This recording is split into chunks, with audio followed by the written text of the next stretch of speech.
அப்புறம் என்ன பண்ண தெரியுமா? ஹே திவ்யா, இது வரமாட்டேன்னு சொன்னேன். எனக்கு 1 மணி நேரம் வெயிட் பண்ணிருக்கேன். உனக்கும் பயம், என்ன பார்த்து பயம், என்னோட ஜாம் தேவ் பியூட்டி அதை பார்த்து பயம் இல்ல இல்ல. அப்போ காஃபி ஷாப்லாம் அது என்னது இது கையில? ட்ரிக்னாமெட்ரி. இது ரேவதி சார். ஓ, அடி உத திருட்டு இதெல்லாம் விட்டுட்டேன். இப்போ ஒரே ஒரு திருட்டு. என்ன திருடுன்னு கேட்கணும். என்ன திருடுன? ஓ இதயத்தை. கூச்சமே பல்லையாடா.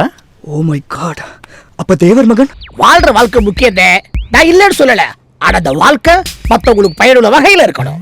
இன்னைக்கு நான் விதைக்கிறேன், நாளைக்கு நீ பழம் சாப்பிடுவேன், அதுக்கப்புறம் ஓ மகன் சாப்பிடுவான், அதுக்கப்புறம் அவன் மகன் சாப்பிடுவான். இதெல்லாம் பார்க்க நான் இருக்க மாட்டேன்.